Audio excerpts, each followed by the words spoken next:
सबसे पहले शाब्दिक अर्थ और उसके बाद श्लोक से अपना रिश्ता तलाशते हैं। जिसने स्वयं को स्वयं द्वारा जीत लिया है उसका आत्मा बंधु बन जाता है। जिसने स्वयं को स्वयं से जीत लिया है, आत्मा माने मैं स्वयं, उसके लिए बंधु माने मित्र समान हो जाता है। लेकिन जिसने नहीं जीता मैं को, और उसके लिए मैं ही शत्रु बन जाता है। जिसने नहीं जीता मैं को, उसके लिए मैं ही शत्रु बन जाता है। ठीक है, बहुत स्पष्ट है कि दो मैं है, दो आत्म हैं,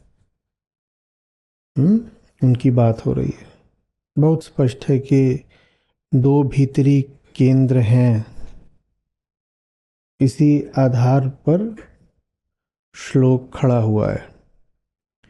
मैं द्वारा मैं को जीतना, मैं ही मैं का शत्रु है, मैं ही मैं का मित्र है। जो मैं से मैं को न जीते वह बंधन में रह जाता है। पिछले श्लोक में भी यही बात थी और आज भी यही बात है। दो मैं हैं, दो मैं हैं। ठीक है, तो ये तो श्लोक की बात हो गई। अब अपनी बात करते हैं। हमारे लिए दो मैं हैं क्या? हमारे लिए एक ही है, क्योंकि श्लोक तक पहुंचने के लिए प्रवेश स्वयं में करना पड़ता है। और श्लोक की भी इच्छा यही है कि आप अपने भीतर प्रवेश करें। अपने भीतर नहीं देखोगे तो श्लोक का जो बस शाब्दिक या सतही अर्थ होगा उस तक ही पहुंच पाओगे। ठीक है, श्लोक ने तो कह दिया कि दो मैं हैं, पर जब हम अपने जीवन में देखते हैं तो हम तो नहीं कहते कि दो मैं हैं। ऐसा होता है क्या? है ना? शैक्षणिक माहौल में या किसी ग्रंथ के सामने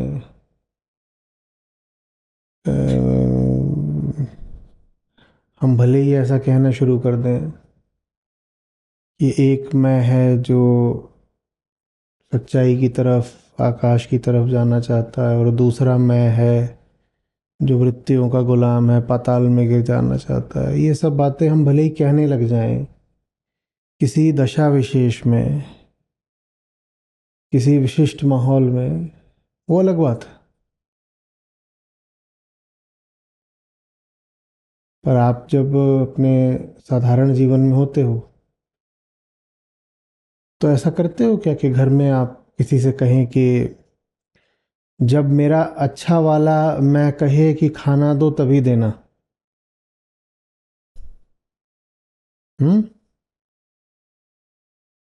या आप किसी से कहें कि मैं आज खाना नहीं खाऊंगा, तो वो आपको खाना ना दे, तो फिर आप उससे झगड़ें, कहें कि मैं तो मैं का शत्रु है ना, तुमने मेरे शत्रु का साथ दे दिया।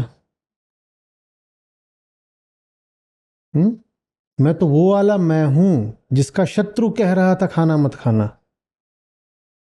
माने जो असली मैं है वो तो कह रहा था कि खाना खाना, पर तुमने नकली मैं का साथ दे दिया, मेरे शत्रु का साथ दे दिया, तुमने मुझे खाना नहीं दिया, तुम भी शत्रु हो। ऐसा करते हैं क्या घर में? करिएगा भी मत, खाना चाहिए हो तो। हम्म? वैसे ही इल्जाम लगते रहते हैं कि दो गले हो, दो मुंहे सांप जैसे हो। सुना ना, घर में कौन से मुंह से बोला था? एक बात बोली, उस पर टिक नहीं पाए, अब ये एक मैं, दो मैं, पांच मैं, और शुरू मत कर दीजिएगा। तो हमारे देखे हमारे लेखे तो एक ही मैं है, वो हम है, वो हम है। फिर ये दूसरे की क्या बात हो रही है? जिसने मैं को मैं द्वारा जीत लिया है, शुरुआत ही यहाँ से होती है, जिसने मैं को मैं द्वारा जीत लिया है।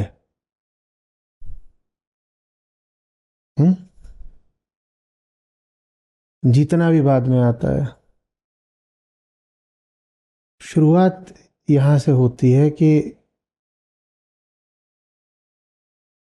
स्वयं के प्रति परायापन। मैं हूं, कोई दूसरा भी मैं है, और इन दोनों में वो जो दूसरा है वो श्रेष्ठ है, अतः उसे जीतना चाहिए। ये सब बातें बहुत बाद की हैं, और ये सब बातें शायद स्वतः हो जाती हैं अगर एक पहली चीज हो जाए। फिर से समझिए, मैं को मैं से जीतना है, ऐसा भगवत गीता कहती है। उपनिषदों में भी लगभग बिल्कुल यही बात हमें बहुत बार देखने को मिलती है।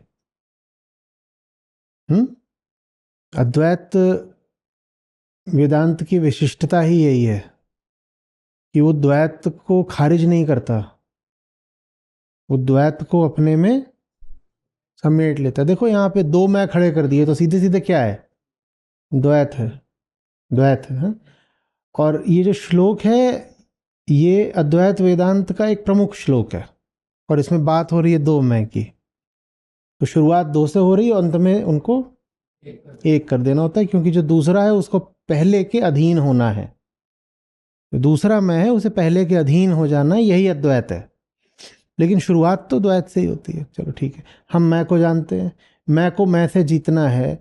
इसका मतलब सबसे पहले तो ये संभावना स्वीकार करनी पड़ेगी कि मैं जो हूं उसके अतिरिक्त भी कोई हो सकता है। मैं जो हूं मैं उसके अतिरिक्त भी कुछ हो सकता हूं। उनमें लड़ाई बाद में होती रहेगी, श्रेष्ठ कौन है बाद में देखते रहेंगे, जीत हार किसकी होगी ये सब भी बाद में आएगा।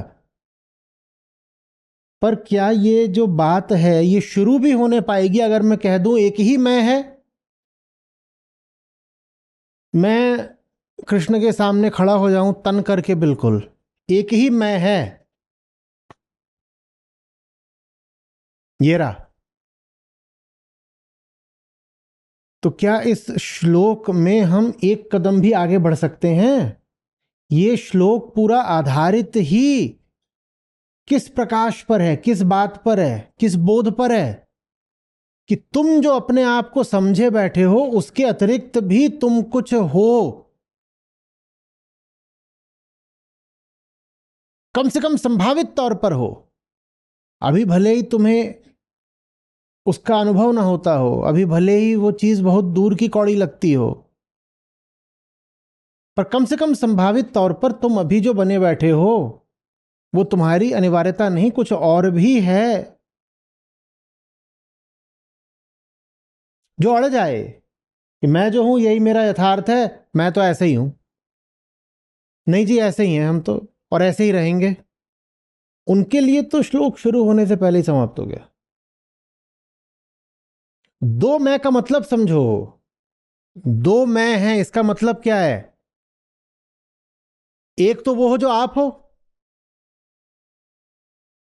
मैं झुन्नूलाल, एक तो वो मैं हो गया पक्का, बहुत सीधी सी बात है। ये दूसरा क्या है हमें नहीं पता, दूसरा क्या है, पर कम से कम थोड़ी सी जगह दे दें इस संभावना को कि दूसरा है। दूसरा क्या है हम इसमें नहीं जा रहे अभी।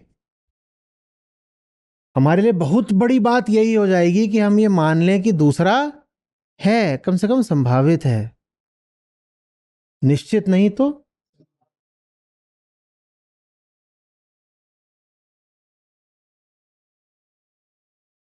और दूसरा यदि संभावित है तो जो अभी बने बैठे हो इसके प्रति फिर थोड़ा परायापन होना जरूरी है, इसके प्रति थोड़ी कड़ी नजर होनी जरूरी है, निर्ममता होनी जरूरी है। क्योंकि अगर वो नहीं है तो दूसरे का तो सवाल ही नहीं पैदा होता ना। अगर 100% मैंने अपनी ऊर्जा और समर्थन किसको दे रखा है?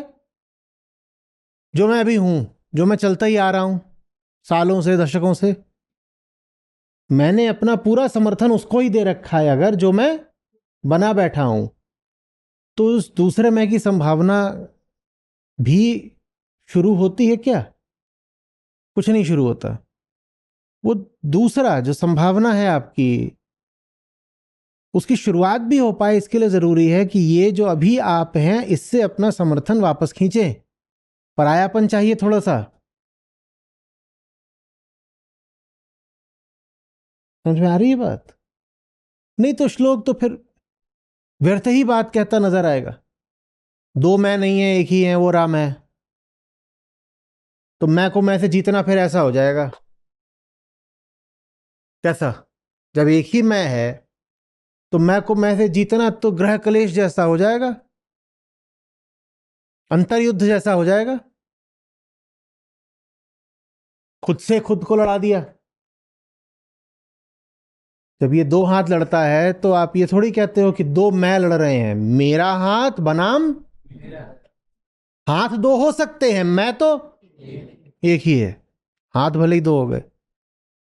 और ये सब है कि दो हाथ लड़ गए, दो उंगलियां लड़ गई, दो विचार लड़ गए, दो भावनाएं लड़ गई, दो वरीयताएं लड़ गई। ये सब तो जिंदगी में रोज चलता रहता है। उनके लड़ जाने से ये नहीं स्थापित हो जाता कि दो मैं हैं।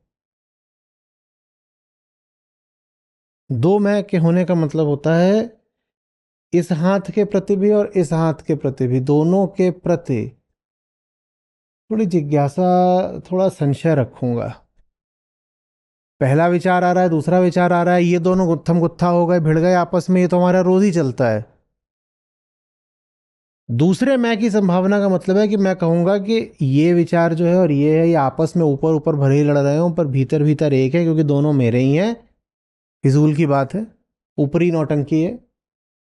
जैसे कि मैं बिल्कुल सागर मंथन कर रहा हूं इन दोनों को भिड़ा करके और अमृत पाना चाहता हूं, कुछ नहीं है।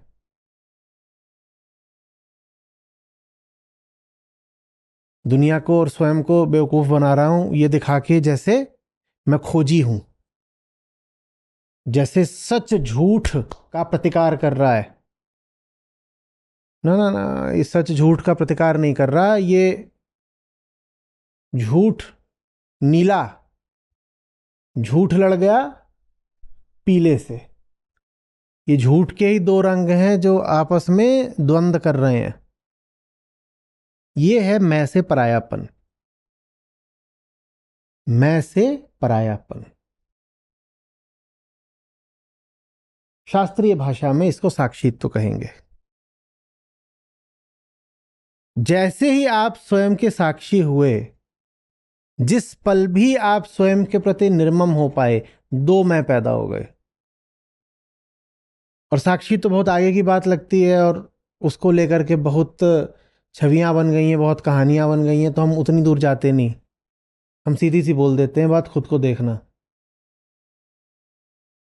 और ये सारा श्लोक उन तीन सरल शब्दों में समा जाता है, खुद को देखना। आप कहेंगे ये कैसे?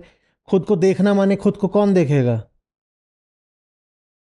जब मैं कहता हूं खुद को देखा करो, आत्म अवलोकन करो, तो आत्म अवलोकन माने क्या? खुद को देखना तो ठीक है, पर वेदांत हमेशा क्या प्रश्न पूछता है? किसके द्वारा? तो खुद को देखना, पर वो देखना हो किसके द्वारा रहा है?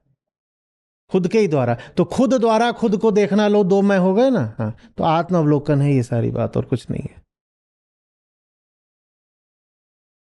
जैसे ही आपने स्वयं को देखना शुरू किया, आपने स्वयं के प्रति परायेपन को साधना शुरू किया। क्योंकि अगर आप स्वयं से पराये नहीं हैं तो आप खुद को देख कैसे सकते हैं? ये मैं बैठा हूं, खुद को देखने के लिए मुझे थोड़ा यहां आना पड़ेगा ना। ये हूं मैं, मान लो। अब अभी तक जब तक मैं ये अपने बिल्कुल ऐसे था, तो फिट करके बैठे हुए थे छाती के अंदर, तो क्या ये खुद को देख सकता है? क्योंकि मैं और ये एक ही है। खुद को देखने का मतलब है कि अब मैं स्वयं से पराया हुआ और खुद को देखा, और देखते ही ऐसा मुंह हो गया। जो दिखाई दिया वो इतना जबरदस्त था, कि इन्होंने कहा कि मेरी जो दैनिक भोजन सामग्री होती है, आप तो उससे भी आगे के निकले। तो ये देखो, ये ऐसे देख रहे हैं, ये है मैं द्वारा मैं को देखना। हम्म। इसको इतना अगर हम क्लिष्ट करके बोलेंगे तो आप उलझ जाएंगे, और हम कभी नहीं कहेंगे हम उलझ गए हैं। जब हम उलझ जाते हैं तो हम बस पाखंडी हो जाते हैं, हमारे लिए और आसान हो जाता है। हम कह देंगे कि मैं द्वारा मैं का दर्शन किया जा रहा है और ये और वो।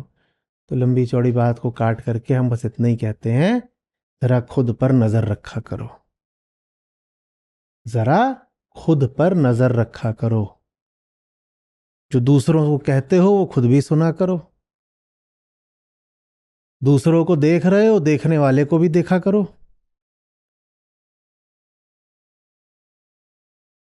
किसी को छू रहे हो, थोड़ा छूने वाले को भी छू के देखना, मैला सा तो नहीं है। जा रहे हो किसी बहुत निर्मल चीज का स्पर्श करने या आकर्षक चीज का स्पर्श करने, जिसको छू रहे हो वो तो सुकोमल सुंदर सुगंधित हो सकता है, पर जो छू रहा है जरा उसको छुओ। हैं?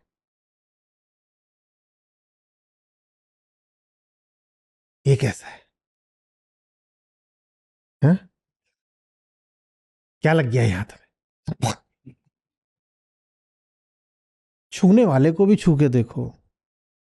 छुई जा रही वस्तु को तो सब छू लेते हैं, देखने वाले को भी देखो। सिर्फ देखने का काम तो पागल भी कर लेते हैं। आपका खोपड़ा बिल्कुल खुल जाए, किसी ने मार दिया हथौड़ा, ठीक है, तो ऐसा थोड़ी है कि दिखना बंद हो जाएगा। पागलों को क्या दिखता नहीं? मूर्खों को क्या दिखता नहीं? मंदबुद्धियों को क्या दिखता नहीं?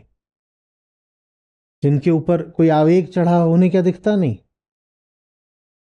देखने का काम सब कर लेते हैं, देखने वाले को देखने का काम करो तो जाने। सुनने का काम सब कर लेते हैं और सुनाने का काम भी सब कर लेते हैं।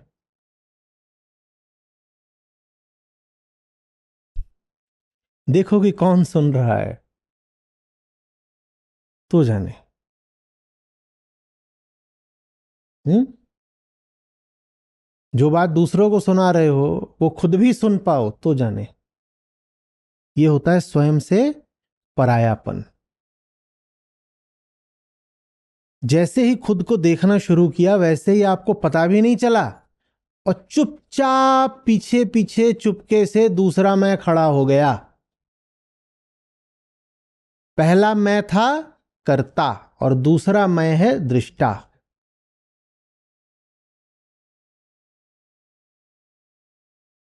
श्वेताश्वतर उपनिषद से कुछ याद आ रहा है किसी को? क्या? हाँ, एक फल खा रही है चिड़िया और दूसरी बस। हाँ, बड़ा सशक्त रूपक है, यही है दो मैं।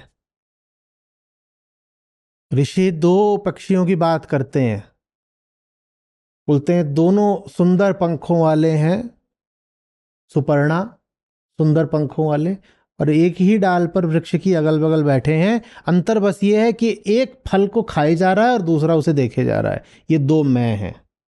एक का काम है खाते रहना, खा भाई, और दूसरे का काम है, ये दो मैं है।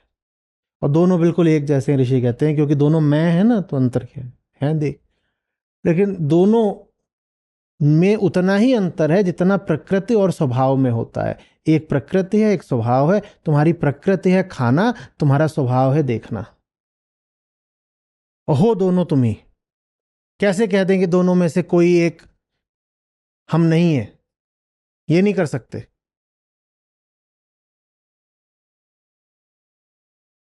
दो हैं तभी तो बंधन है। दोनों में से अगर कोई भी एक पूरी तरह हो जाओ तो सब बंधन मिट जाएंगे।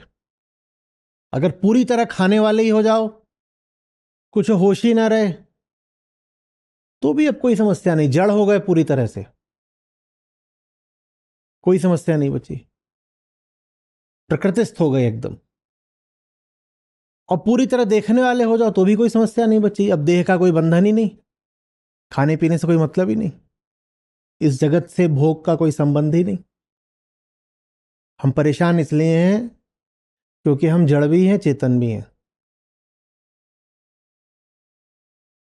और हमें समझ में नहीं आता कि हम इन दोनों का करें क्या।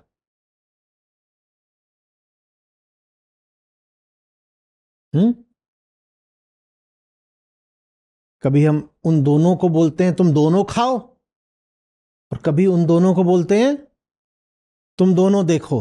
नहीं, सूत्र जीवन का यह है कि खाने वाले की प्रकृति है खाना, उसे खाने दो, व्याघात मत करो। और देखने वाले का स्वभाव है देखना, उसे देखने दो। आप दोनों हो, इसलिए शरीर को प्रकृतिस्थ होना चाहिए और आपको आत्मस्थ। शरीर की प्रकृति क्या है? संसार के साथ लिप्त होना व्यवहार में, क्योंकि मिट्टी से उठा शरीर है ना। शरीर माने संसार ही है, वो संसार के साथ व्यवहार नहीं करेगा तो क्या करेगा? अब शरीर को रोकोगे कि संसार के साथ व्यवहार ना करे, ये बहुत पागलों का काम है, और बहुत पागल ऐसा करते हैं, और फिर वो बड़ी इज्जत पाते हैं समाज में। वो कहते हैं नहीं, शरीर नहीं है, आत्मा है, ये मेरी कुहनी नहीं है, ये ब्रह्म है। और ब्रह्म तो निर्लिप्त निरपेक्ष होता है, तो बच्चा तुम्हारा संसार से कोई संबंध नहीं होना चाहिए। अरे भाई, आत्मा का नहीं होता ना कोई संबंध, शरीर का तो होगा। शरीर तो संसार ही है, ये ब्रह्मांड ही शरीर बन जाता है। मिट्टी ही तो आम बन जाती है, ये आम कहीं आसमान से टपकता है? तो जब मिट्टी ही आम बनती है तो आम का मिट्टी के साथ व्यवहार कैसे नहीं होगा? होगा ना, होगा ना। तो कुछ पागल क्या करते हैं कि शरीर को हम अब दुनिया के साथ कोई व्यवहार नहीं करने देंगे, और वो व्यवहार रोका तो जा नहीं सकता, तो आप फिर क्या करोगे? झूठ बोलोगे, पाखंड करोगे। बाबा जी बोलेंगे मैं सांस ही नहीं लेता, और डॉक्टरों ने 20 साल पहले मुझे मुर्दा घोषित कर दिया, क्योंकि जो सांस नहीं लेता उनके हिसाब से तो मर चुका है। डॉक्टरों ने 20 साल पहले बोल दिया था ये मुर्दा है क्योंकि सांस ही नहीं लेता, पर मुझे देखो, भगवत कृपा, मैं आज भी जिंदा हूं बिना सांस लिए।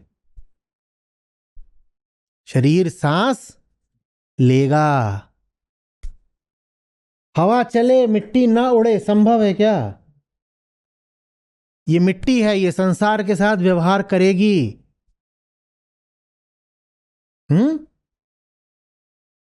बारिश हो और पत्ती पर बूंद पड़े और पत्ती ना नाचे, संभव है क्या? पत्ती है, वो बारिश में नाचेगी।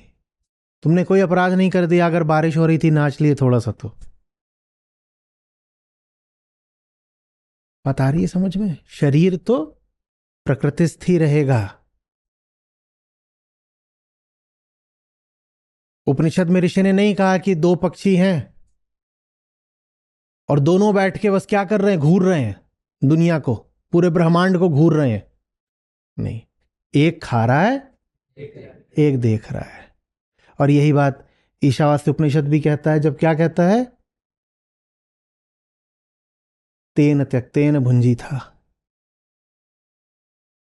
भोग तो है पर त्याग के साथ, त्यागते हुए भोग है। दो मैं हैं, एक की प्रकृति है व्यवहार करना, और दूसरे की प्रकृति है अवलोकन करना, देखना। बात आ रही समझ में? जैसे ही खुद को देखना शुरू किया, वैसे ही दूसरा मैं खड़ा होता है। सिर्फ तभी खड़ा होता है, नहीं तो फिर वो दूसरा होते हुए भी नहीं होता, होते हुए भी नहीं होता।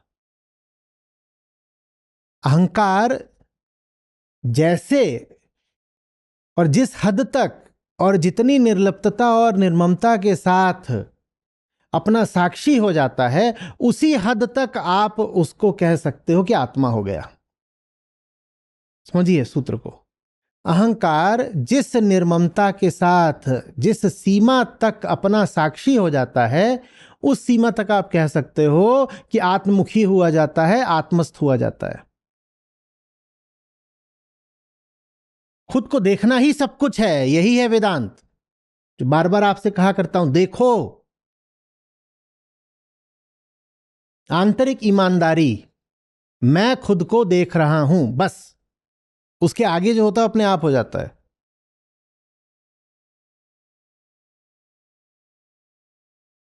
बात ईश्वर प्राप्ति की नहीं है, बात स्वर्ग नरक की नहीं है, बात किन्हीं धर्मशास्त्रों की आज्ञाओं के पालन की नहीं है।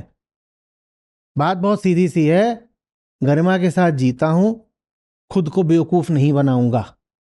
जैसे मुझे बुरा लगता है कोई और आकर मुझे ठग ले, मुझे और ज्यादा बुरा लगता है जब मैं खुद को ठग लेता हूं। यही है।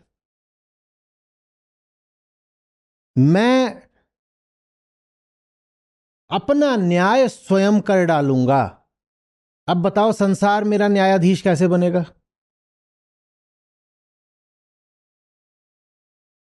दुनिया को तो हो सकता है कि मेरी खोट फिर भी पकड़ में ना आए, मुझसे कैसे छुपेगी? मैं द्वारा मैं को देखना। और साथ ही साथ दुनिया तो अंधी है, हो सकता है उसे मेरा सौंदर्य दिखाई न दे, पर जब मैं स्वयं को देख रहा हूं तो मुझसे क्या छुपा है? अब मुझे बाहर से फिर किसी के अनुमोदन की, प्रशंसा की, स्वीकार की कोई जरूरत है भी नहीं। खोट है तो भी मैंने सबसे पहले देखी, और खूबसूरती है तो वो भी मैंने सबसे पहले देखी। ये मुक्ति है। और क्या होती है मुक्ति? जब आप नहीं जानते कि आप क्या हो, तो फिर दुनिया भर से सुनना पड़ता है कि आप कौन हो। जब आपको नहीं पता होता कि आपको क्या चाहिए, तो दुनिया आपको बता देती है ये चीजें चाहने लायक होती हैं, बेटा इनको चाहो। आप चाहना शुरू कर देते हो। गजब चाहत है। आप बताइए, आपको ना बताया होता दुनिया ने कि क्या चाहना है, तो आपने क्या चाहा होता?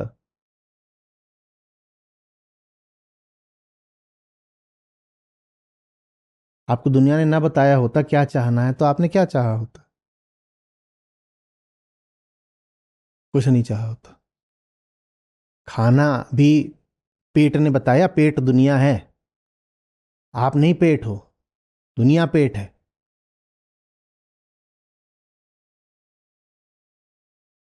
हम्म। अभी मैं आ रहा था, एक जगह बहुत सारी गाड़ियां खड़ी थी, और इधर शहर से थोड़ा बाहर हाईवे पर, और पीछे से इतनी गाड़ियां आती जा रही थी, वो रुकती जा रही थी। जाके देखा है क्या, उसके आसपास इधर उधर लोगों ने पार्किंग कर रखी थी। वो आम बेच रहा था।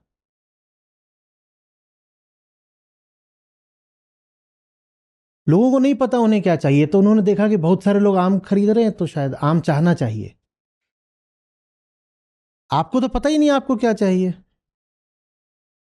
तो आपको बता दिया जाता है कि ये सब चीजें हैं, इनको चाहा करो। और जो कुछ बहुत सारे लोग चाहें वो तो जरूर चाहो।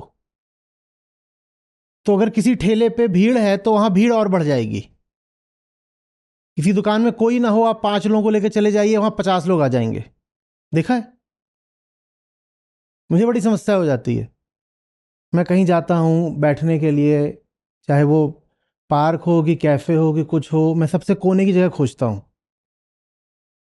अब पूरा जो होगा वो खाली पड़ा होगा। बड़ा सा एक हॉल हो सकता है, मान लीजिए कोई कैफे बड़ा सा, पूरा खाली पड़ा है, और कोने की एक सीट मैंने पकड़ ली। लोगों को पता ही नहीं उन्हें कहाँ बैठना है, तो देखते हैं वहां वो कोने में कोई बैठा हुआ है, जरूर वहां कुछ खास है, तो आके मेरे इर्द गिर्द की 2-3 सीटें घेर लेंगे। और ये हर बार का किस्सा है। लोगों को अद्भुत आश्चर्य है, पूरा का पूरा कैफे खाली पड़ा हुआ है, और मैं तुम्ही से बचने के लिए कोने में आके बैठा हूं, और तुम ठीक मेरे बगल में आकर बैठ गए। फिर मैं आंख दिखाऊंगा, गंदी गंदी शक्लें बनाऊंगा, तो भाग भी जाएंगे।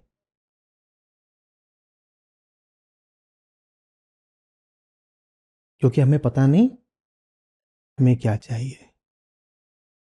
जब आप स्वयं को नहीं देख रहे होते हो, तो आप दुनिया को देख रहे होते हो, और दुनिया को कैसे देख रहे होते हो? जैसे गुलाम देखता है मालिक को। बता दो क्या करना है, बता दो क्या करना है।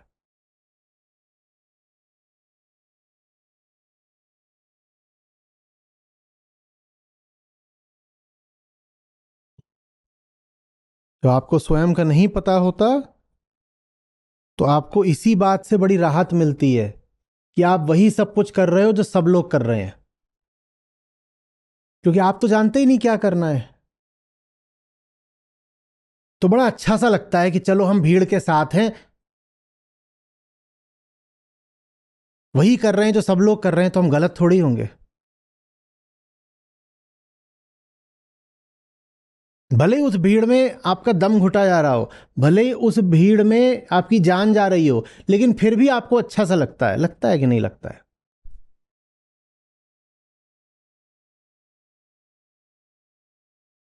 हुँ? बहुत पहले की बात है, ऋषिकेश के आगे एक झरना है, नीर झरना, जानते होंगे। तो ये तब की बात है जब वहाँ ऊपर जाने के लिए ठीक से सीढ़ियाँ वीढ़ियाँ नहीं थी। अब तो वहाँ बढ़िया बन गया है। तो 10-12 साल पहले की बात होगी। तो वहाँ से ऊपर से चढ़ चढ़ के वहाँ पर अपना सत्र लेकर के और झरने में नहा वहा के नीचे उतर रहे थे हम लोग। तो वहाँ नीचे गाड़ी आकर के रुकती है, उसमें से गृहस्थ उतरते हैं, 5, 10, 20 जितने भी रहे होंगे। तो एकदम छप गया मेरे मन पर। पूछते हैं कैसा है? मैंने कहा बढ़िया है। बोलते हैं नहीं, क्राउड कैसा है? मुझसे कुछ बोलते नहीं बना। मैंने कहा ये मुझसे बिल्कुल नहीं पूछ रहा है कि दृश्य कैसा है, शांति कैसी है, पानी कैसा है। इसने ये भी नहीं पूछा चढ़ाई कैसी है। क्या पूछा? क्राउड कैसा है। मैं बोल दूं क्राउड अच्छा है, ये कूद के चढ़ जाएगा। मैं बोल दूं कोई नहीं है, और था कोई नहीं। मैं बोल दूं कोई नहीं है पर दृश्य नयनाभिराम है, ऐसा लगेगा बिल्कुल स्वर्ग दिखाई पड़ रहा है। जाएगा ही नहीं है। क्यों नहीं जाएगा? क्योंकि दूसरे अगर नहीं कर रहे हैं तो मेरे पास वो दृष्टि ही नहीं है कि मैं देख पाऊं कि मुझे करना है। ये होता है जब आप अपने दृष्टा, अपने साक्षी नहीं होते। खुद को नहीं देखोगे तो दुनिया को देखना पड़ेगा। बार बार पूछोगे क्राउड किधर है, क्राउड किधर है। और जिधर क्राउड होगी उधर भारी दुख होगा, गंदगी होगी, बदबू होगी, पसीना होगा, गुलामी होगी। पर फिर भी वहां तुम्हें राहत मिलेगी कि चलो मैंने कम से कम वो किया ना जो सब लोग कर रहे हैं। हम्म। जैसे कि परीक्षा पत्र आया, आपको कुछ नहीं आता, लेकिन नकल चल रही है धड़ल्ले से, तो आपको इसी बात में राहत मिल रही है कि सबने जो लिखा है वही मैंने भी लिख दिया है। और इतने लोग लिख रहे हैं तो सब थोड़े ही मूर्ख होंगे। और अगर फेल होंगे तो चलो फिर, अब बेइज्जती नहीं है, सब फेल हो रहे हैं, हम भी साथ में हो लेंगे। ये हमारी हालत है। ये जो हमारी जिंदगी की छोटी बड़ी बातें होती हैं ना, वो कोई सांसारिक बातें नहीं होती, वो भी सब आध्यात्मिक ही बातें हैं। आप भीड़ के पीछे पीछे चलते हैं, आप खुशी के नाम पर भी बस दूसरों की नकल करते हैं।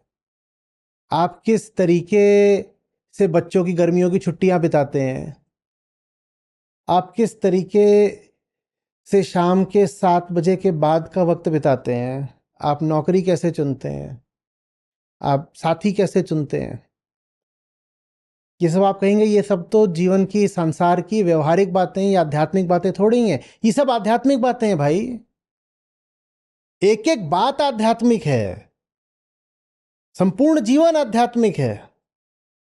आपको लग रहा होगा कि नहीं नहीं मैं स्पिरिचुअल नहीं हूं, मैं तो बहुत वर्ल्डली सांसारिक आदमी हूं। आप जो कुछ कर रहे हो सब आध्यात्मिक है, सब आध्यात्मिक है।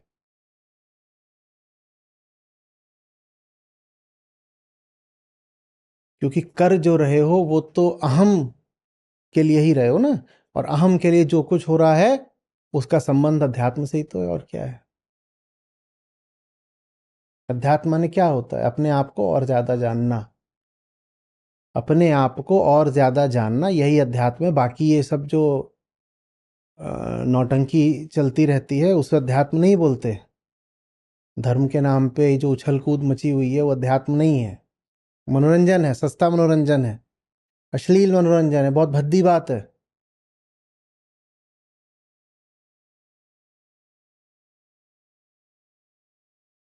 समझ में आ रही है बात? ये जब मैं स्वयं को देख ही नहीं रहा तो मुझे कैसे पता कि मैं कौन हूं, मैं क्या करूं? नहीं पता चलेगा ना, बताओ, नहीं पता चलेगा ना। स्वयं को देखना ऐसा है जैसे आईने के सामने खड़े हो जाना। आईने के सामने खड़े हो जाऊं तो दिख जाएगा कि बाल वाल ठीक हैं या उड़ रहे हैं, या यहाँ पे नाक पे कोई ऐसे काला धब्बा ग्रीस वीस तो नहीं लगी हुई, पता चल जाएगा ना। ये होता है स्वयं को देखना। और अगर आईना नहीं देख पा रहा हूं तो बाल ठीक है, बताओ ना, ठीक है? तुम बोलो नहीं ठीक है। समझ में आ रही बात? जो खुद को नहीं देखता उसे दूसरों को देखना पड़ता है।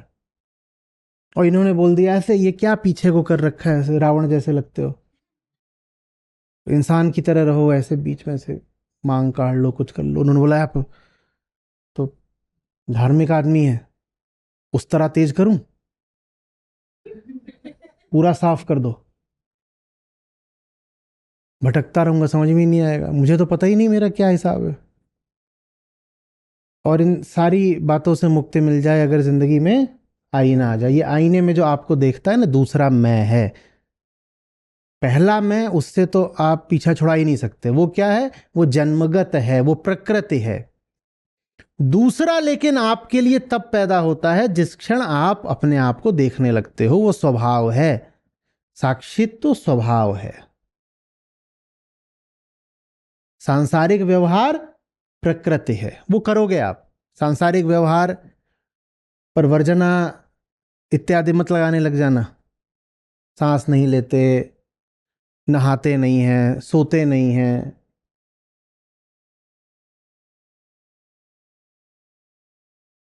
हम्म।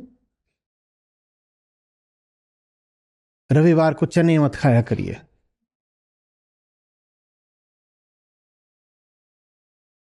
रविवार को चने मत खाए, ठीक है? शरीर को शरीर का काम करने दो। तो तुम्हारा क्या काम है?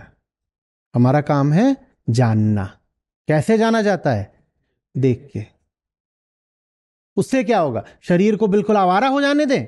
नहीं, अगर उसे देख रहे हो तो वो तुम्हारी किसी परिभाषा में नहीं बैठेगा, न सदाचार की न दुराचार की। वो सहज हो जाएगा, न सदाचारी बनेगा न दुराचारी बनेगा, वो सहज हो जाएगा। वो सहजता तुम्हारी सब परिभाषाओं से बाहर की बात है। दुराचार भी परिभाषागत होता है, ऐसा ऐसा कर रहा है तो दुराचार, ये शरीर से ऐसे ऐसे काम करता है, छी छी गंदा। और सदाचार भी परिभाषागत होता है, ऐसे ऐसे काम करता है तो सदाचारी, वो अच्छा हो गया। जब आप स्वयं के दृष्टा हो तो जादू ये होता है कि जो होता है फिर शरीर द्वारा वो भी सहज होता है। क्योंकि अब शरीर को, और शरीर में अहंकार भी शामिल है जिसको देखा जा रहा है, अब उसको किसी और का अनुगमन करने की जरूरत नहीं पड़ती। एकमात्र पाप होता है दूसरे का अनुगमन।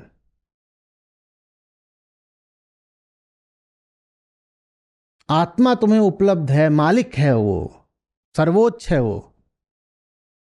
और जो सर्वोच्च है उसको हमने नाम दिया, ये भारत की प्रतिभा देखिए, जो सर्वोच्च है उसको हमने नाम दिया मैं, आत्मा। जो सर्वोच्च है वो तुम हो, उसके बाद तुम किसी का अनुगमन करो तो इससे बड़ा क्या पाप हो सकता है? वेदांत ने कहा इससे बड़ा पाप नहीं है कि तुम किसी के भी पीछे चल रहे हो, और जिनके पीछे चला जाता है वो दो होते हैं बस, एक भीतरी प्रकृति, एक बाहरी प्रकृति। भीतरी बाहरी भी इसलिए कर रहे हैं क्योंकि मैं की दीवार खड़ी हो जाती है ना। मैं बोलता है कि ये सीमा रेखा है, इसके इधर कुछ अलग है, उसके उधर कुछ अलग है, इसके इधर हम है, उसके उधर संसार है। तो भीतरी प्रकृति माने शरीर और बाहरी प्रकृति माने समाज।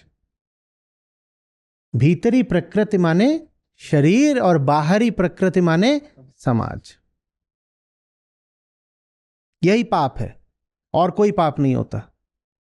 इन दो का अनुगमन कर लेना, अनुगमन माने क्या होता है? पीछे पीछे चलना, यही पाप है और कोई पाप नहीं है। और क्यों है ये पाप?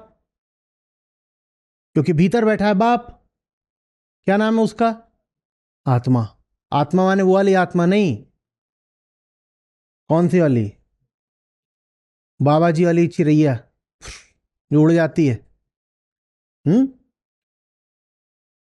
हम आप लोग कई माएँ बैठी होंगी, आप लोग जब माँ बनने वाली थी तो ऐसा हुआ था कि चिड़ैया उड़ के आई थी और पेट में घुसी थी?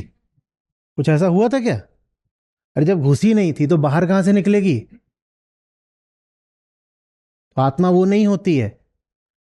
जब मैं आत्मा बोलता हूं तो जो जो नए नए लोग आए होते हैं गीता समागम में, उनको लगता देखा आ गया लाइन पर, मानता ही नहीं था।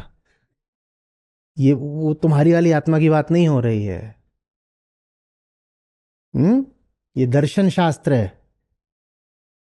तुमने आत्मा शब्द को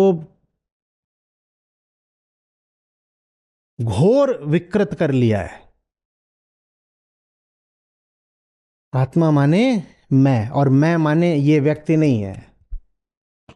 मैं माने संपूर्ण अस्तित्व का एकमात्र सत्य, जिसका कोई लेना देना तुम्हारे इस छोटे से शरीर से और उस छोटे से शरीर के छोटे से जीवन काल से नहीं है।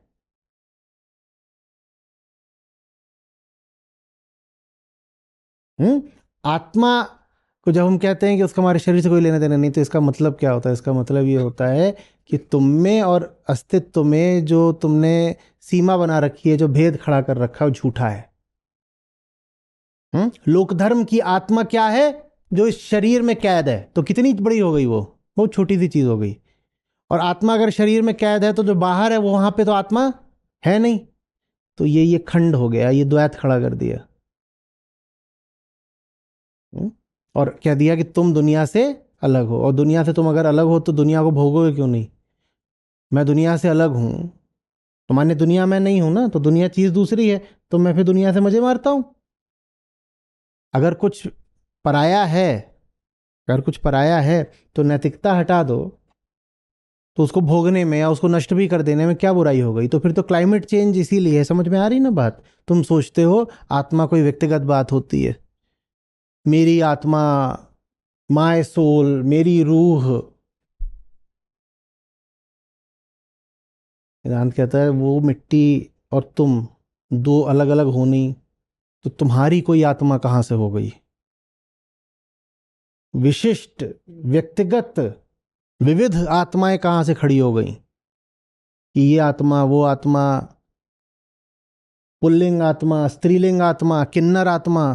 क्या मचा रहे हो? निर्मल आत्मा, मलिन आत्मा, मुक्त आत्मा, बद्ध आत्मा, ये क्या क्या तुमने नाटक कर लग रखा है? एक है आत्मा माने सत्य, आखिरी बात एक। वेदांत में 100 तरह की आत्माएं नहीं होती हैं। 100 तरह के अहंकार हो सकते हैं, क्योंकि अहंकार के विषय 100 तरह के होते हैं। 100 तरह के अहंकार हो सकते हैं, आत्मा एक है। आत्मा एक है, एक है, और किसी की नहीं है। ये नहीं है कि इनकी आत्मा और इनकी आत्मा एक है। आत्मा किसी की नहीं होती। सत्य किसी के ना जेब में घुस सकता है, ना शरीर में घुस सकता है, बड़ी भारी चीज होती है। किसी की नहीं होती आत्मा। मैं का जो हमारा पूरा सिद्धांत है, मैं की हमारी पूरी मान्यता है, संपूर्ण वेदांत दर्शन उसी को खंडित करने के लिए है। तुम जो अपने आप को समझते हो तुम वो नहीं हो। तुमने किया क्या है कि ये तुम्हें इंद्रियों से दुनिया दिखाई देती है, तुम्हें दिखाई देता है ये बहुत बड़ी भारी दुनिया है, और तुम उसमें शून्य बराबर भी नहीं हो, और जो तुम शून्य बराबर भी नहीं हो उसको तुम क्या बोल देते हो, मैं हूं। वेदांत इस भेद को मानता ही नहीं कि मैं और ब्रह्मांड, मैं और विश्व, मैं और संसार अलग अलग हैं, ये भेद मानता ही नहीं है। मिट्टी हो, तुम्हारे रूप में मिट्टी हंस खेल रही है, बोल रही है, बस। जब हंस खेल बोल रही है तब भी मिट्टी है, अभी थोड़ी देर में वो फिर से शांत होकर लेट जाएगी और तब भी मिट्टी ही रहेगी, कोई अंतर नहीं पड़ गया। अच्छा, मिट्टी उड़ रही हो तो तुम क्या उसको पतंग बोलने लग जाते हो? तो वैसे ही मिट्टी अगर बोल रही है तो उसको मिट्टी क्यों नहीं बोल लेते? मिट्टी अगर बोल रही हो तो भी उसको मिट्टी ही बोलो, बोलती हुई मिट्टी। बड़े से बड़ा भ्रम यह है कि हम अलग हैं और मिट्टी अलग है। मिट्टी माने ब्रह्मांड, हम अलग हैं, ब्रह्मांड अलग है, और मैं कोई व्यक्तिगत चीज है। व्यक्ति ही झूठा है, व्यक्ति ही झूठा है। और व्यक्ति झूठा है ये बात तभी पता चलती है जब उस व्यक्ति को देखा जाता है। वो व्यक्ति दावा ठोक के बैठा है कि मैं तो अलग हूं, मैं तो विशिष्ट हूं। जब उसको देखते हो कहते हो तू विशिष्ट है कहां पे, ये बता। खुद को देखना शुरू करते हो तो ये जो अपने अलग होने का, अपने विभक्त होने का दावा है, ये दिखाई देता, ढहरा है, खोखला है बिल्कुल। मैं कैसे अलग हूं बताओ ना। खुद को देखा नहीं तब तक तो अड़े रह सकते हो कि मैं अलग, दुनिया अलग। जैसे ही खुद को देखना शुरू करते हो कहते अरे यार, खाना पीना मेरा वही जो दुनिया का, खून मेरा वही जो दुनिया का, क्रोध उन्हीं बातों पे आता है, ले दे के दुनिया पे आता है, मरूंगा वैसे ही दुनिया मरती है, इंद्रियां मेरी बिल्कुल वैसी जैसी सबकी। मैं अलग हूं कहां, मैं अलग हूं कहां? और मैं अलग नहीं हूं तो फिर मैं हूं ही नहीं। मैं अलग नहीं हूं तो फिर तो मैं हूं ही नहीं। तो ऐसे स्वयं का साक्षी होने पर स्वयं को मिटता हुआ देखा जाता है। स्वयं का साक्षी होना माने स्वयं को मिटा देना। जो खुद को देखेगा वो पाएगा कि जिसको देख रहे हो फर्जी है। अपने आप को लेके अकड़ और आत्मविश्वास तभी तक बना रहता है जब तक तुम खुद को देखा नहीं। जितना खुद को देखते हो पाते हो कि हम तो बिल्कुल, अरे तो स्कैंडल है, था ही नहीं। और इतने दिनों से क्या करता रहा मैं, खाली कमरा था, हवाएं गूंज रही थीं, हमको लगा कोई वहां है, कुछ नहीं है। इसे कहते हैं मैं द्वारा मैं को मिटाना। श्री कृष्ण क्या बोल रहे हैं? मैं से मैं को जीतो, यही है। जो साक्षी हो गया अहंकार का, वो अहंकार का मिथ्यात्व, फर्जीवाड़ा देख लेता है, और कुछ वहां देखने को है ही नहीं। जितना खुद को देखोगे, इसीलिए कहता हूं खुद को उतना बड़ा चुटकुला पाओगे। क्या है चुटकुला? है ही नहीं। इतना सारा खा लिया किसने? कोई था ही नहीं। मजे की बात है कि नहीं? कैसा मस्त चुटकुला है। कोई खाए जा रहा है, खाए जा रहा है, बिल भी भर दिया। मजे की बात यह है ना खाने वाला कोई था, न बिल भरने वाला कोई था, पर खाना पीना भी हो गया, बिल भी भर दिया गया। और ये सब बहुत मजेदार बात होती अगर इसमें दुख शामिल ना होता। कोई दिक्कत नहीं है, चुटकुला अच्छी चीज होती है। लेकिन इसमें दुख आ जाता है। दुख क्यों आ जाता है? क्यों आ जाता है बताओ, दुख क्यों आ जाता है? दुख माने क्या? हाँ, तो उसमें दुख क्यों आ गया? पूरा बिल्कुल साफ बात करिए, दुख क्यों आ गया? हाँ, तो क्या हो गया? उससे क्या हो गया? दावा कुछ भी कर लो, तुम्हारी शर्ट मेरी है तो।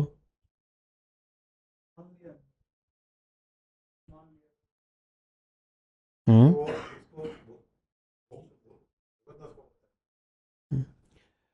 जो कह रहा है मैं हूं, हम्म, वो कह रहा है मैं हूं। ये जो हूं है ना, हूं, अस्ति, अस्मि, मैं हूं, अस्मिता, अस्मि, ये बहुत बड़ी बात होती है। होना। जो बोल रहा है मैं हूं, वो चीज है बहुत छोटी, नकली, और दावा है उसका बहुत। हाँ, तो दुख इसलिए होता है क्योंकि कभी भी तुम उस दावे जितने बड़े नहीं हो पाते, तुम्हारा वो दावा कभी खरा नहीं उतर सकता। तुम बोल तो रहे हो मैं हूं, लेकिन हर पल ये आशंका लगी हुई है कि कैसे अपनी रक्षा करूं। अगर तुम सचमुच हो तो प्रमाणित करने में क्यों लगे हुए हो कि तुम कुछ हो? कोई आदमी देखा है दुनिया में जो प्रमाणित करने में लगा हो, ना लगा हो कि हम भी कुछ हैं? अजी हमें आपने क्या, हम भी कुछ हैं। तुम्हें क्यों खतरा हो जाता है? कोई बोल देता है तुम कुछ नहीं हो, क्यों खतरा हो जाता है? यही दुख है। जो बोल रहा है मैं हूं, वो स्वयं को लेकर आश्वस्त नहीं है, क्योंकि वो स्वयं को, बोलो बोलो बोलो, जानता ही नहीं, जानता ही नहीं। बहुत जोर से कोई दावा करो फर्जी, और उस दावे में निवेशित हो जाओ पूरे तरीके से। कोई दावा करो फर्जी और उसमें निवेशित हो जाओ, बताओ क्या हालत रहेगी तुम्हारी? ये जो यहां बैठे हुए हैं, ये फ्रेंच के बहुत बड़े विद्वान हैं। बोलो मैं फ्रेंच का विद्वान, बोलो। अब इनका होना जो है फ्रेंच में इनकी विद्वत्ता से बिल्कुल जुड़ गया। इनका होना फ्रेंच में इनकी विद्वत्ता से बिल्कुल जुड़ गया। अब इनकी हालत क्या रहेगी? लगातार डरे हुए रहेंगे, बार बार साबित करेंगे, ठीक है मुझे फ्रेंच नहीं आती, पर मैं, हाँ भाई मैं तुमसे फ्रेंच में कुछ बोलूंगा। का करत बा? ये इतने में ही हिल जाएंगे, क्योंकि इनको ना तो फ्रेंच आती, ना मैथिली आती, ना भोजपुरी, ना बघेलखंडी, कुछ नहीं। तो इनके सामने कुछ भी बोल दो, इनको ये दावा करा जा सकता है तुमसे फ्रेंच बोली, और इन्हें समझ में आई नहीं। समझ में आ रही? ये अहंकार की हालत है। उसने अपने आप को लेके जो दावा ठोक रखा है, उस दावे की रक्षा करना बड़ा मुश्किल काम है। ये दुख है। आपने अपने आप को लेके जो दावा कर रखा है ना, आप हो इतने छोटे और वो दावा इतना बड़ा कि उस दावे की रक्षा करना बड़ा मुश्किल काम है। जैसे किसी को फ्रेंच ना आती हो और उसने अपनी जिंदगी इस बात से जोड़ दी है कि मैं फ्रेंच का विद्वान हूं। बेचारा क्या मर मर के जिएगा, हर समय तो उसका हालत टाइट रहेगी, कभी कुछ हो ना जाए, क्या क्या पता है।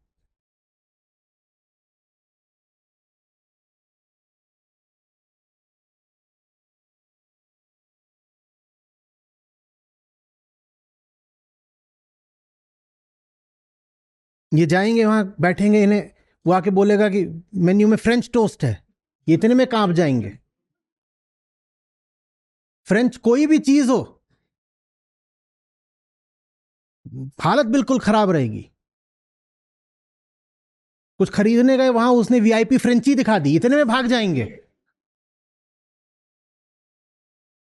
ये अहंकार है भाई, क्योंकि तुम ऐसी चीज से अपने आप को जोड़ के बैठ गए हो जिसके तुम बिल्कुल लायक नहीं हो।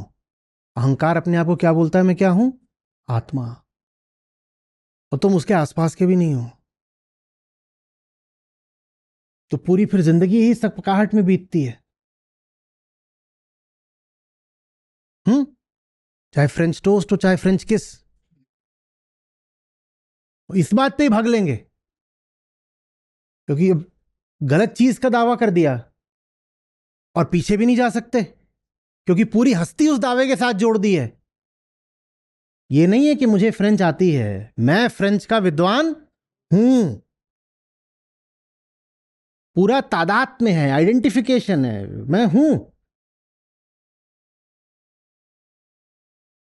तुम्हारे भीतर कोई बैठा है जिसको मैं बोलते हो, जिसने बहुत गलत दावा कर दिया है और उसको ये पता भी नहीं है कि उसने बहुत गलत दावा कर दिया है। उसका दावा है कि उसकी हस्ती है, और ये दावा कितना खोखला है ये पता तभी चलता है जब देखो।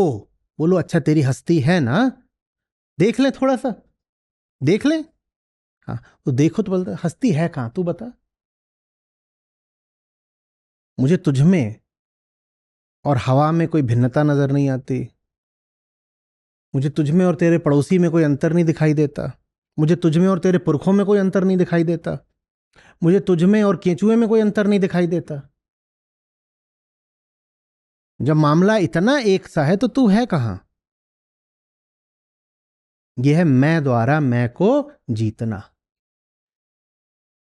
कर्ता और साक्षी जब दोनों हो जाते हैं तो आप साक्षी हो गए, शरीर कर्ता हो गया। रहे दोनों अभी भी। श्री कृष्ण कहते हैं ना, ऐसा तो कभी हो ही नहीं सकता कि प्रकृति में कर्म रुक जाएं, क्रियाएं रुक जाएं, तो रहेगा। लेकिन ये जो दो मैं थे, इनमें से आपने अपनी सही जगह पकड़ ली और बाकी शरीर ने अपनी सही जगह पकड़ ली। आप आत्मस्थ हो गए, शरीर प्रकृतिस्थ हो गया। दोनों ने अपनी अपनी सही जगह पकड़ ली।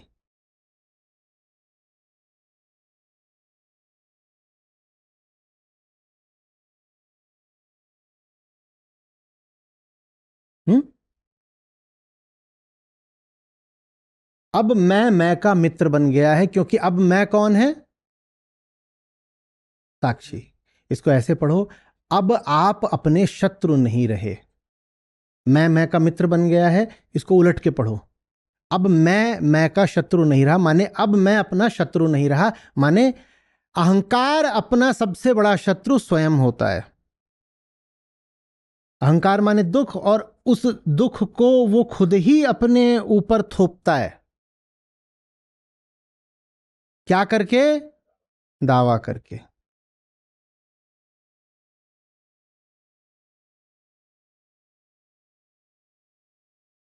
आपने कहा दावा करके, अच्छा आप खड़े हो जाइए। समझना क्या बात है। आपका कद कितना है, ठीक है। चलिए दावा करिए आप 5'12" है, माने 6 फीट के हैं। करिए, 6 फीट में बड़ा मजा आता है, मैं 6 फुटिया हूं। करिए करिए, 6 फुट का हूं, ठीक है।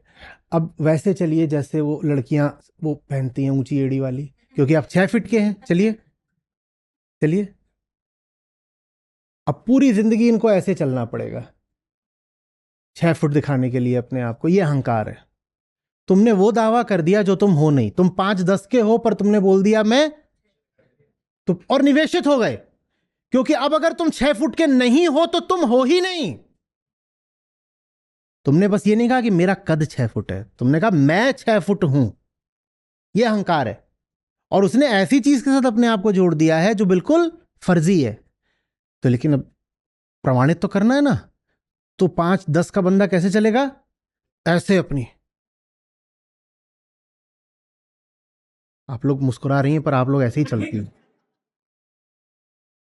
वो मेरे लिए ताजमहल से ज्यादा बड़ा आश्चर्य रहता है कि कोई ऐसे क्यों चलना चाहता है।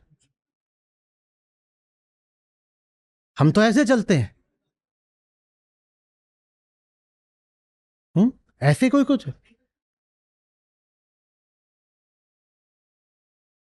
अब ऐसे चल रहे हो, ये दुख है। जो तुम हो नहीं वो दावा कर देना, और फिर उस दावे में निवेशित होकर के उस दावे को लगातार प्रमाणित करने की असफल जीवन भर कोशिश करना, ये दुख है। दर्द होगा ना। ऐसे मस्त अपना चल सकते थे प्रकृतिस्थ, लेकिन झूठ बोल के अब ऐसे चल रहे हो। ये अहंकार है, फर्जी दावा। अहंकार माने एक फर्जी दावा। दावा फर्जी है ये पता तब तक नहीं चलेगा जब तक अहंकार को देखोगे नहीं, वरना यही लगेगा कि मैं ये जो चाल चल रहा हूं ये तो मेरी सहज प्राकृतिक चाल है। न सहज है न प्राकृतिक है, फर्जी है, बस नकली, मिथ्या। समझ में आ रही बात? ये है अहंकार द्वारा स्वयं के प्रति शत्रुता दिखाना। जो आदमी ऐसे चल रहा है उसका दुश्मन कौन है? बस यही है, हम अपने दुश्मन खुद हैं। तुम जो भी चाल चल रहे हो वो तुमने खुद चुनी है। इसीलिए वेदांत में चुनाव शब्द बहुत प्रथम होता है।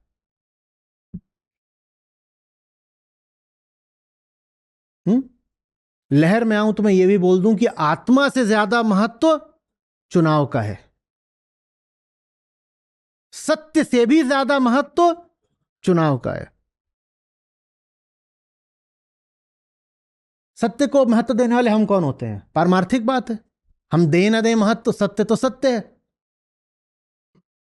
और सत्य के सत्य रहते हुए भी हमारी क्या हालत है? घोर दुख की। तो इसीलिए सत्य को महत्व देना जरूरी नहीं है। सत्य के रहते हुए भी, सत्य तो कहीं आना जाना नहीं हो, तो वही है, उसके रहते हुए भी आप तो दुख में पड़े हो ना, क्योंकि दुख आपका चुनाव है। तो इसीलिए बहुत बहुत महत्व है चुनाव का। ईश्वर, भगवान, ये सब तो है ही पीछे की बातें। सत्य पारमार्थिक बात भी पीछे की बात कही जा सकती है, क्योंकि हमारे लिए तो सबसे बड़ी बात चुनाव है। कुछ नहीं होगा इधर उधर के किस्से कहानियां करने से। जो लोग भजन करते हैं कि भगवान खुश हो जाएं, कुछ नहीं मिलना है। जो लोग कहते हैं हम ज्ञान मार्गी हैं और सत्य को साधना है, ब्रह्मास्मि तक पहुंचना है, कुछ नहीं होना है। होना तो बस चुनने से है। उपनिषद कहते हैं न बहुत बकने वाले को आत्मा मिलती है, न बहुत सुनने वाले को मिलती है, कमजोरों को तो मिलती ही नहीं। यह भी कोई निश्चित नहीं है कि आप बहुत ताकत वाकत रखो तो भी मिलेगी। और क्या मीठी बात कही आगे, आह, तो उसको मिलती है जो चुनता है। चुनाव, चुनाव। मिली नहीं माने चुना नहीं, बात खत्म। इसलिए मजबूरी का रोना बंद।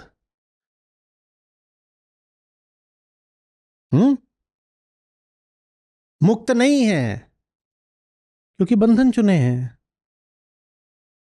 मुक्ति से प्यार होता तो मुक्त होते।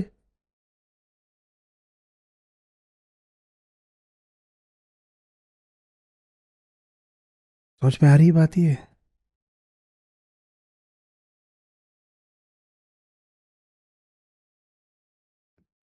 प्रथम चुनाव क्या है?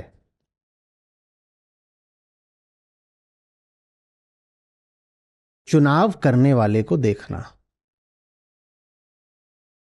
क्योंकि आप एक मशीन की तरह चुनाव तो पूरी जिंदगी कर रहे हो। बंधन भी तो आपका चुनाव ही है ना। तो हमने कहा वेदांत चुनाव को महत्व देता है, सर्वोपरि रखता है। आप कहोगे हाँ ठीक है, हम भी तो चुनते ही हैं रोज। नहीं चुनते? हाँ, किसी को जाके खुजली कराए, किसी के जूते में घास डाल दी, ये सब चुन ही तो रहे हो। नहीं चुन रहे? अभी इतने लोग सो गए होंगे बीच में, ये चुन ही तो रहे हैं। तो देखा वेदांत चुनाव को महत्व देता है।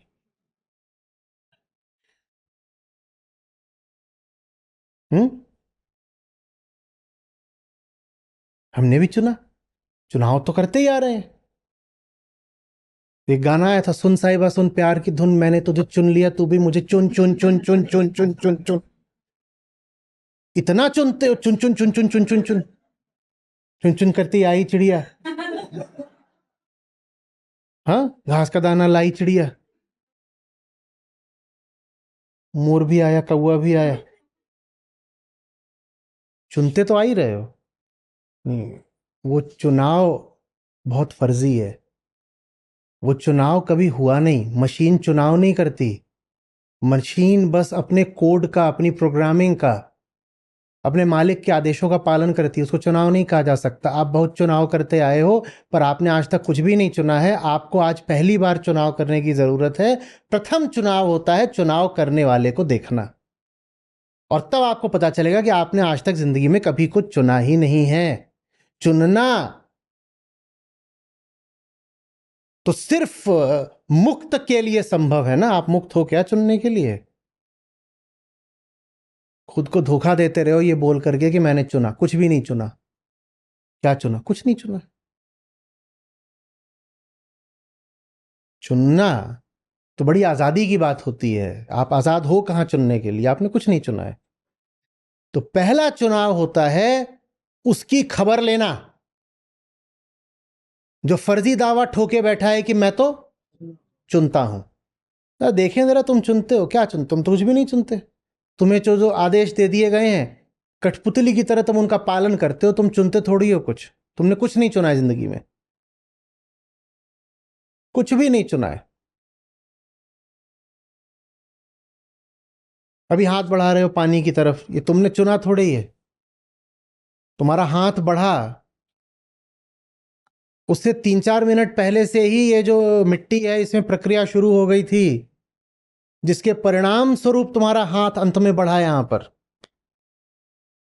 तुमने चुना थोड़ी है पानी की तरफ हाथ बढ़ाना। चुनने के लिए क्या करते हो? सोचते हो। यही तो कहते हो मैंने सोचा चुना। यही तो होता है। तो कहेगा चाचा चुनो, आ और ब में चुनो, तो क्या करते हो? सोचते हो। ठीक है, विचार आते हैं। कोई भी यहां है जो अपने विचार चुनता हो? विचारों के माध्यम से आगे चुन लेते हो, विषय या कुछ भी और चुन लेते हो, पर विचार चुनते हो क्या? तो क्या चुना? यहां कोई है जो अपनी भावनाएं चुनता हो? न विचार चुनते हो, न भावनाएं चुनते हो, और भावनाएं चुन लेती हैं आगे जा करके। बड़ी भावना हुई तो मैंने जा करके कुछ चुन लिया, अचार उठा लिया, बहुत सारा खा लिया। कहते हो मैंने चुना नींबू का अचार। भावना आई थी, उस भावना को तुमने चुना था क्या? तो तुमने क्या चुना है फिर? आपने आज तक कुछ भी नहीं चुना है। पहला चुनाव होगा इस चुनने वाले खबर लेना।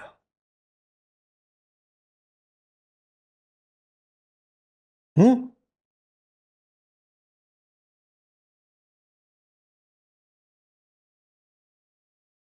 बुरा लगेगा कि ये सब जो मेरी जिंदगी में है ये बस हुआ है, चुना नहीं गया है। हुआ है। हुआ है। किसी और ने कर दिया है, मैंने नहीं करा है। बड़ा अपमान सा लगेगा।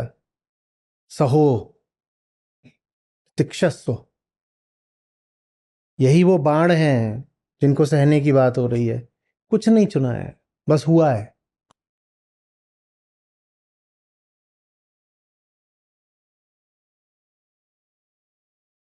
मुझ में आ रही बात? जब चुना जाता है स्वयं को देखना, ये पहला चुनाव है, तो फिर हमारे लिए साक्षी पैदा होता है।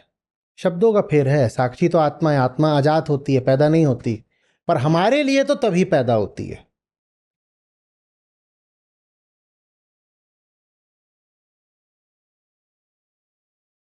हटाओ बाकी सारे चुनाव, पीली साड़ी लेनी है, लाल साड़ी लेनी है, वो सब चुनाव हटाओ। वहां चुनाव नहीं चाहिए होते। वहां जो होना होता है सहज हो जाता है। एक चुनाव करना है, वो कर लो। इस चुनने वाले की खबर लेनी है। ये है कौन? ये कौन है जो अपने आप को निर्णेता बोलता है? ये कौन है जो बैठ गया है कि मैं न्यायाधीश हूं? ये कौन है जो कहता है फलाना कर्म ठीक है, फलाना नहीं है, मुझे ये चाहिए, मुझे वो नहीं चाहिए? कहां से तेरी पसंद नापसंद आई? बता। बता। तुझे कैसे पता तुझे कैसे पता कोई चीज पसंद करने लायक है, कोई चीज नहीं करने लायक है? ये एक इकलौता चुनाव है, ये सवाल पूछना।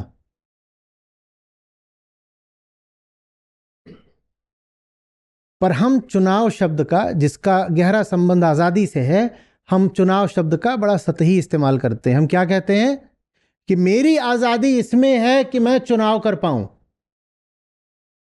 और कौन सा चुनाव? लाल साड़ी कि पीली साड़ी?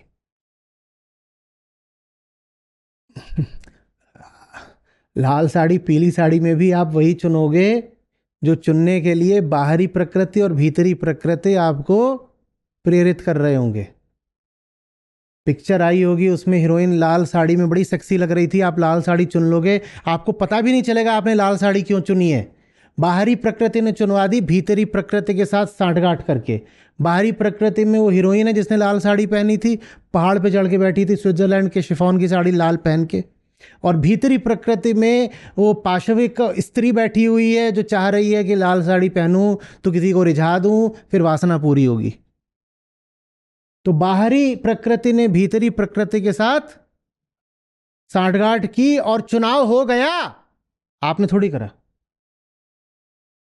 पर आप कहोगे देखा, मैं एक आजाद व्यक्ति हूं, कोई मुझे मजबूर नहीं कर पाया। पीली भी रखी थी, हरी भी रखी थी, लाल भी रखी थी, सफेद भी रखी थी, काली भी रखी थी, पर देखा मैंने वो चुनी जो मुझे पसंद थी। कौन सी साड़ी? लाल साड़ी मैंने चुनी, मैं आजाद हूं। तुमने घंटा कुछ नहीं चुका। और तुम इतनी नालायक हो कि तुम्हें पता भी नहीं है कि वो लाल रंग तुम्हारे निर्णय में आ कहां से गया। तुम्हें कुछ नहीं पता। अब समझ में आ रहा है आत्मज्ञान क्या होता है? पता तो चले कि वो लाल रंग मेरे खोपड़े में आ कहां से गया, ये आत्मज्ञान है। जब नहीं पता होता तो हमें झूठा अभिमान हो जाता है कि हम चुनते हैं, कि हम करता हैं, कि हम सशक्त हैं, कि हमारे पास एजेंसी है। एजेंसी समझते हो? एजेंसी, अधिकार, कर्तृत्व का अधिकार, होने का अधिकार, अस्मिता। कुछ नहीं है। जिस दिन तक हमने चुनने वाले को निर्मम होकर के परखना नहीं चुना, उस दिन तक हम मशीन हैं या पाषाण हैं या पशु हैं, जो बोलना चाहो बोल लो।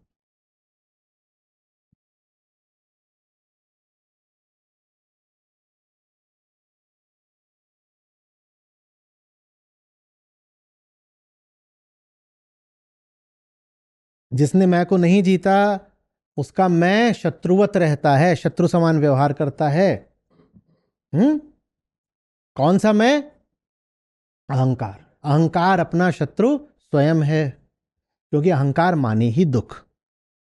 अहंकार माने एक झूठा दावा जिसे कभी प्रमाणित नहीं किया जा सकता, अतः जिसको और ज्यादा प्रमाणित करने की जरूरत उम्र भर रहेगी।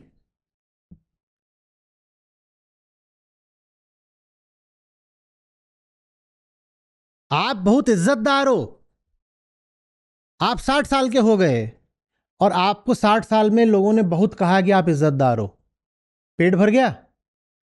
आप 61वें साल में प्रवेश कर रहे हैं, अब लोग आकर के आपको कहें बेकार है, बेशरम। 60 साल, 60 साल में भी प्रमाणित हो पाया था आप इज्जतदार हो? 60 साल तक लोगों ने आपको इज्जत दी, अब तक तो प्रमाणित हो जाना चाहिए था ना, पक्का हो जाना चाहिए था, डन एंड डस्टेड हो जाना चाहिए था, पूरा पक्का ठप्पा लग जाना चाहिए था कि आप इज्जतदार। 61वें साल में इधर उधर से 3-4 आकर के बोल गए हैं, नालायक, गाली, कुछ भी अपने सोच लो। पूरी नहीं पड़ी थी 60 साल में जो इज्जत मिली थी, क्योंकि आप एक ऐसी चीज प्रमाणित करना चाह रहे हो जो प्रमाणित करी जा नहीं सकती। ये दुख है।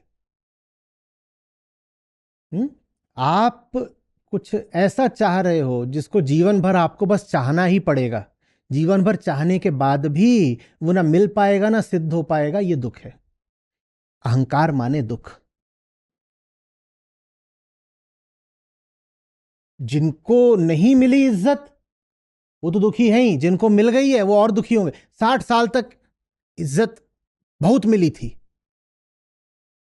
61वें साल में जब छिन जाए तो कैसा दुख होगा, बड़ा जबरदस्त। और जिसको बिल्कुल ही कभी नहीं मिली उसका तो फिर भी ठीक है, क्योंकि हम तो हैं ही लकड़बग्घे, जो आता है गरिया जाता है। अब तो यह है कि कोई आता है, उसके कुछ करे बिना कुछ कहे बिना हम सीधे उसे पिछवाड़ा दिखा देते हैं, ले मार जूता। उसका तो फिर भी कम बुरा हाल है, पर सोचो जिसने जीवन भर कुछ इकट्ठा करा उसका कितना बुरा हाल है। उसको पूरा तो नहीं ही पड़ा है जो आज तक इकट्ठा किया है, उसका जब 61वें साल में भी छिनता है, कैसे दिल पर आरी चलती है। बिल्कुल ये अहंकार है। उसे कुछ ऐसा चाहिए जो उसे मिल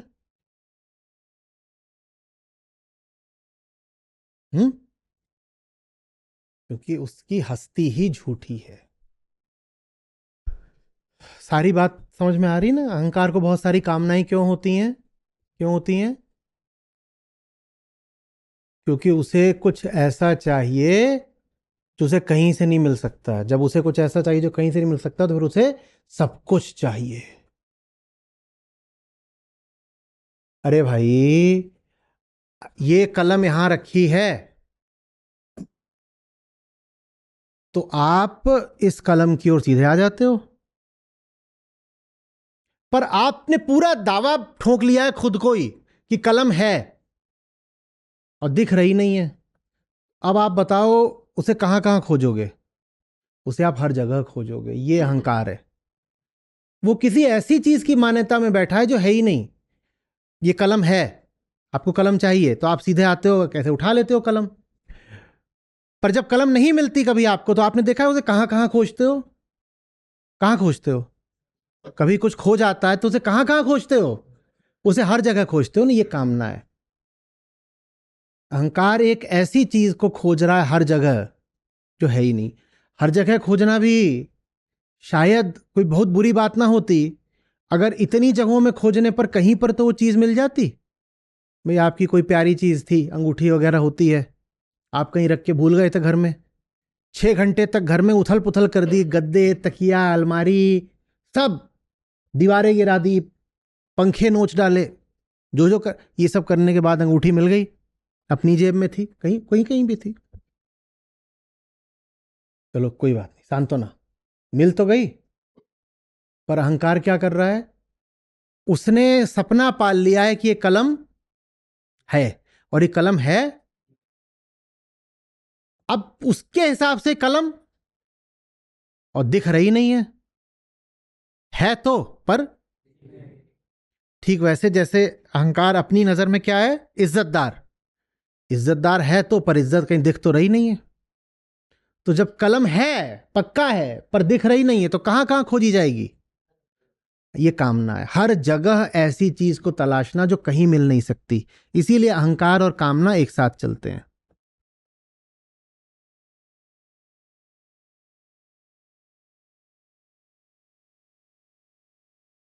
अब कामना और दुख का रिश्ता समझ में आ गया? खोज लो हर जगह जाकर के, खोज एक ऐसी चीज रहे हो जो कहीं मिलेगी नहीं, ये दुख है। और कलम खोजने के चक्कर में अहंकार क्या क्या इकट्ठा कर लेता है? क्या क्या इकट्ठा कर लेता है? अब ये यहां पे ये अलमारियां हैं, इसके अंदर कुछ भी हो सकता है। इसके अंदर एक भेड़ हो सकती है। कलम खोजने के चक्कर में कंधे पे भेड़ लाद के आ गए, ये दुख है।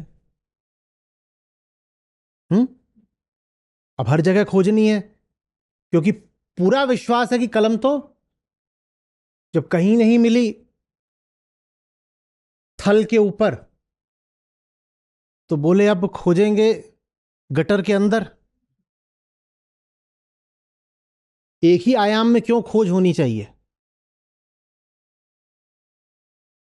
क्या पता थल से जल में प्रवेश कर गई हो, तो जाके गटर में मुंह दे दिया, कलम तो नहीं मिली, मुंह जब बाहर निकला तो कान में, मुंह के अंदर, नाक में, खोपड़े पर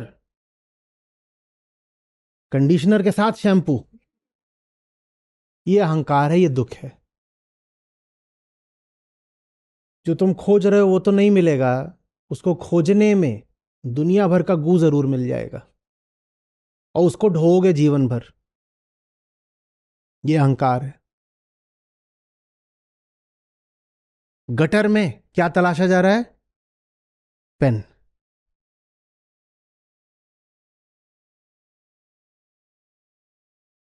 अब बताओ, अहंकार और पाखंड का क्या रिश्ता है? अहंकार और कामना का देख लिया, अहंकार और दुख का देख लिया, पाखंड का क्या रिश्ता है बताओ।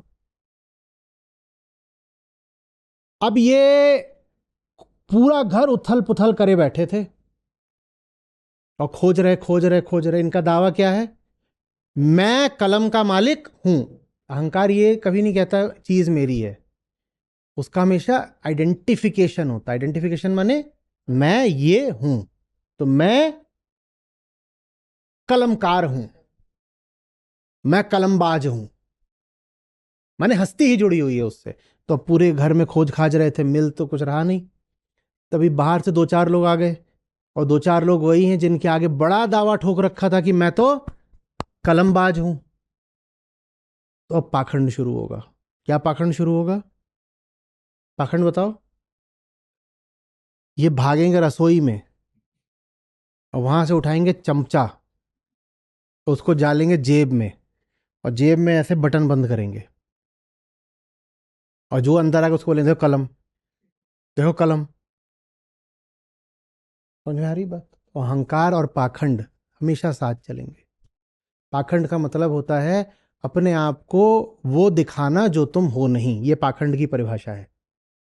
तो जहां अहंकार है वहां पाखंड होगा ही होगा। और इससे अब ये भी बताओ कि पाखंड का एकमात्र इलाज क्या हो सकता है? आत्मज्ञान। और कोई बोले कि आत्मज्ञान तो व्यर्थ की बात है, तो अहंकार के साथ पाखंड तो साथ चलेगा ही। आत्मज्ञान पाखंड का इलाज था, आपने आत्मज्ञान को ठुकरा दिया, तो बचेगा क्या? पाखंड। तो लोक धर्म और पाखंड एक ही चीज है, क्योंकि लोक धर्म में आत्मज्ञान के लिए कोई जगह नहीं होती। वहां सब चलता, अंधभक्ति चलती है। अधिकांशतः लोक धर्म माने अंधभक्ति, जिसमें भक्त कहता है मैं सब कुछ देखूंगा बस स्वयं को नहीं देखूंगा। तो इसीलिए लोक धर्म और पाखंड बिल्कुल एक ही बात है।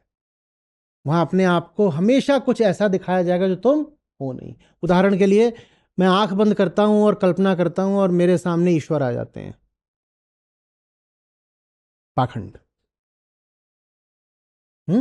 तुम अपने आप को वो दिखा रहे हो जो तुम हो नहीं। तुमने अपने आप को क्या दिखा दिया? कि मैं तो ईश्वर का सानिध्य प्राप्त कर चुका हूं, मुझे ज्यादा तो कुछ करना ही नहीं होता। क्या करना होता है? बस आंख बंद करनी होती है और खट से वो at my back and call, मैंने बटन दबाया और आ गए। समझ में आ रही बात? ये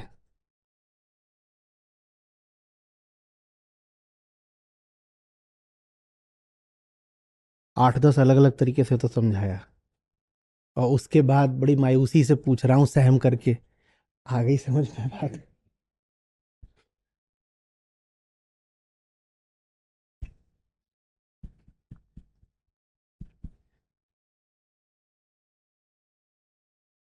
बहुत ऊंचा श्लोक है और बहुत बड़ा खतरा है। श्लोक की ऊंची काव्यात्मकता में ही खोकर रह जाओगे।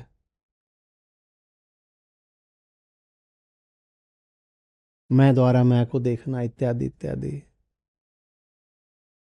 ज्ञान के साथ ये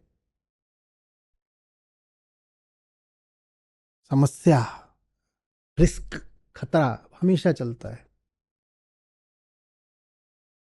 तो बात इतनी ऊंची होती है ना कि तुरंत उसको अपना बना लेने का मन करता है। अहंकार का तो दावा ही यही है ना, मैं ऊंचा हूं। तो जहां उसे कोई ऊंची चीज दिखी उसको अपना विषय बना लेना चाहता है। वो उस ऊंची चीज को ये अनुमति नहीं देता कि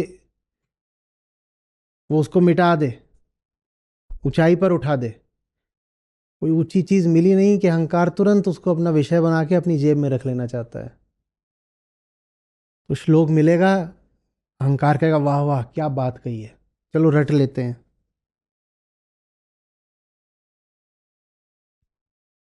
हम्म?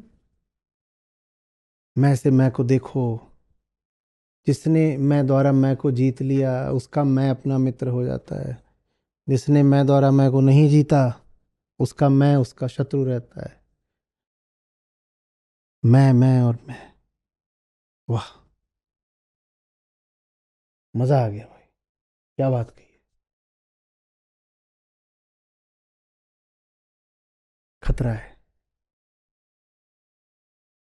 दो मैं को छोड़ दो, एक को पकड़ो, उसको देखो, उसको देखना ही दूसरा मैं है।